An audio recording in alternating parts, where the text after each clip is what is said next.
Dentro dessa temática do Setembro Amarelo, este mês em que as atenções se voltam para as prevenções, para os cuidados em relação ao suicídio.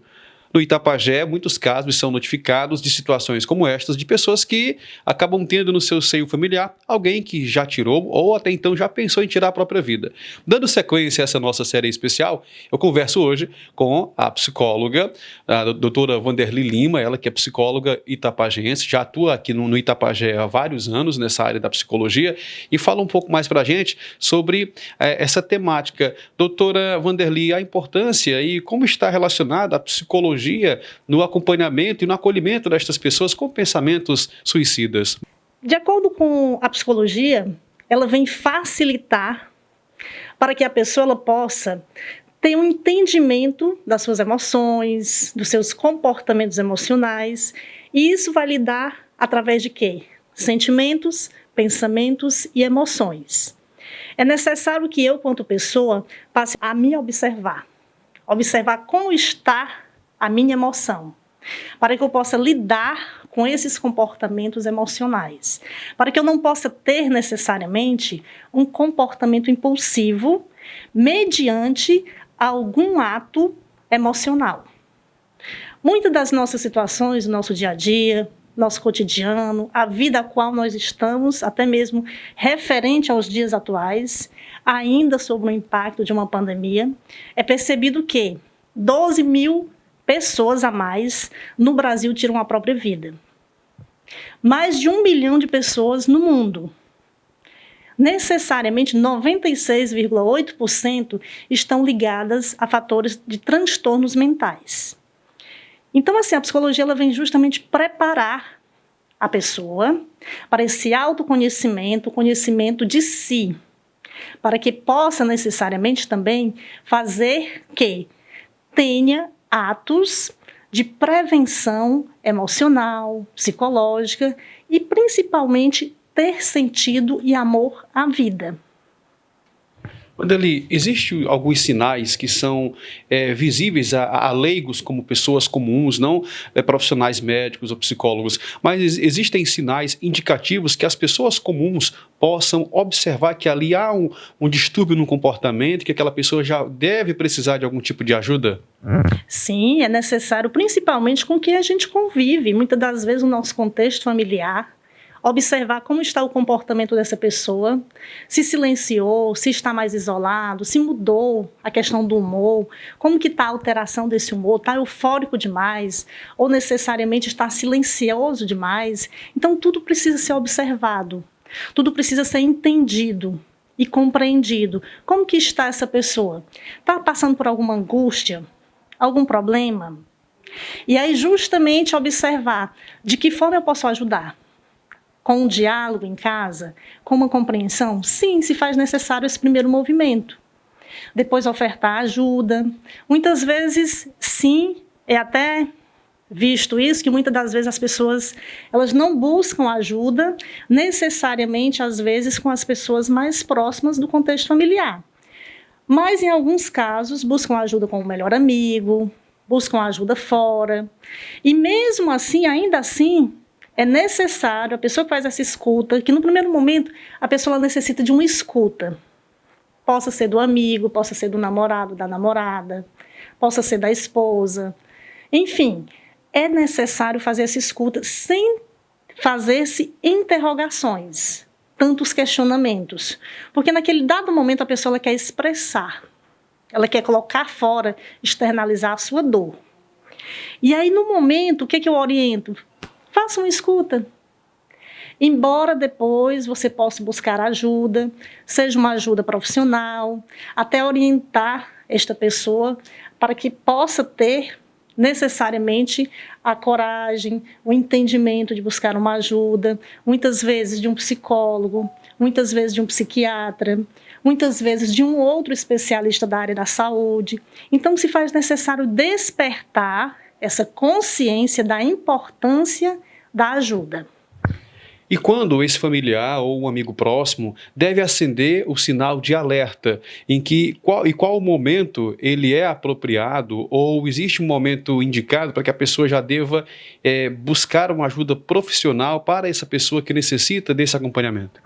É muito comum, muitas das vezes, Maicon, existem falas que representam muito para a gente, quando tem pessoas que trazem: a minha vida não tem mais sentido, eu não vou fazer falta para esse mundo, eu não quero mais viver. Então, falas assim, às vezes até soltas mesmo, mal elaboradas, ela traz já uma atenção especial, para que a gente possa até mesmo saber mais o que essa pessoa tem feito, o que está afligindo, né? Então, justamente, hoje nós estamos diante de uma realidade que é tão comum ouvir essa perda de sentido da vida. Por exemplo, nesse período que nós estamos vivenciando ainda, a pandemia, nós estamos diante de muito desemprego, a estabilidade de vida econômica ficou muito abalada, muito afetada, e isso mexe diretamente com a questão social, com a questão de convivência da pessoa, de modo a manter a sua própria vida. Então, a questão financeira ela impacta muito diretamente na vida do cidadão. E isso, de certa forma, traz um peso.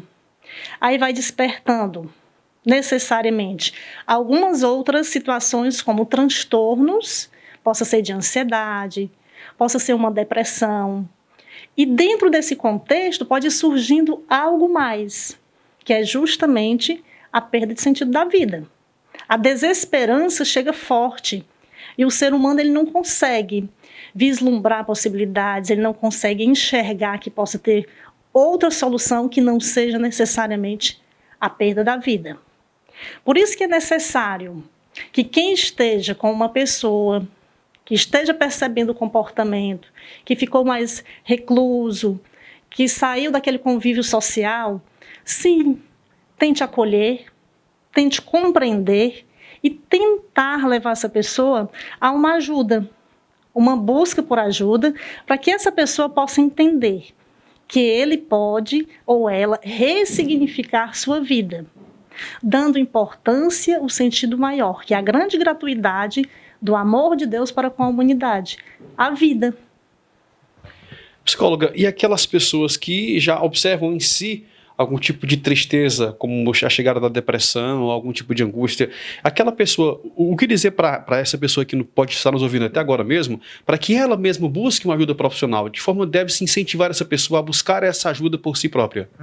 A psicologia, ela traz, e quanto profissional da psicologia, ela traz uma linha muito próxima desse ser humano na sensibilização para que ele possa tentar se compreender. O objetivo da psicologia é sempre esse: compreender e a partir daí começar a agir. Dentro dessa compreensão quanto ser humano, de busca por entendimento, porque tudo que rege o ser humano, ele vai a partir dos seus contatos, relações, afetações emocionais, afetações psicológicas, e ele precisa começar a entender que ele tem essa importância para o mundo e o mundo é importante para ele. Assim também como o outro dessa relação. É necessário eu ter essa compreensão para que o outro também, dentro da sua flexibilização, possa me ajudar. Mas é necessário que eu, que esteja precisando dessa ajuda, também tenha muitas vezes essa compreensão, essa humildade de entender o que é um profissional da psicologia, de entender o que é um profissional da psiquiatria, ou um outro médico, ou uma outra pessoa da área da saúde. Então, se faz necessário quebrar muitas vezes tabus para a busca de uma boa recuperação, para uma busca de um bom enfrentamento, de tentar, sim, resolver aquelas causas que mais acometem, que mais trazem dependências de transtornos mentais. Eu lhe pergunto, e como quebrar esse tabu? Porque muitas vezes a pessoa, quando indica um psicólogo ou um psiquiatra para determinada pessoa, já gera-se logo ali uma discussão. Opa, fulano está me considerando um louco, um maluco. Ou a pessoa diz, não, aquela pessoa tá doida, precisa procurar um profissional da área. Como quebrar esse tabu, doutora Wanderli, para que as pessoas não tenham pensamentos tão desprezíveis como esse, quando trata-se da indicação de um profissional dessa área para tratar de uma pessoa? Pronto, quebrar o tabu é justamente entender que o profissional da área da psicologia ou da psiquiatria são duas pessoas que lidam diretamente com a mente humana. O psicológico humano, o psicológico alheio, ele tem sim as suas demandas, possa ser os seus traumas, os seus sofrimentos, as suas angústias. E o psicólogo, quanto psiquiatra, ele está para fazer esse acolhimento, essa compreensão de entender a história do sujeito com todos os seus sofrimentos e com todas as suas angústias, compreendendo cada fase, cada passe que foi durante toda a sua história de vida. Mas dentro disso, fortalecendo, despertando a pessoa para que ela não fique num sentimento de culpa, para que ela não fique presa a um fardo mental ou um processo necessário de que ela tem que viver aquele sofrimento para o resto da vida. Então é necessário que a quebra do tabu quanto aos profissionais, fazer esse entendimento, como também muitas vezes a ida ao psiquiatra. Lembro que ir ao psicólogo é trabalhar pensamentos, sentimentos, emoções e comportamentos destas emoções. A psiquiatria ela vai entrar justamente pela autorização que compete da capacidade do médico, psiquiatra, passar medicamentos, mas que a gente caminha de mãos dadas pela evolução e o tratamento da saúde mental do sujeito, certo? Então, a psiquiatria ela vai entrar dessa forma, com a condição medicamentosa, com a condição de uma consulta, de uma escuta aprofundada do dilema e dos sintomas que essa pessoa vai apresentar, que aí justamente são sintomas que possa trazer uma sudorese, taquicardia, que possa trazer uma sensação de angústia no peito, que fecha, sensação daquela falta de ar. Então, tudo isso, como outros comportamentos mais, que possa vir também, como, por exemplo, transtorno alimentar, que a gente está muito em evidência também, a compulsão alimentar por conta da ansiedade, que é um outro fator também preocupante.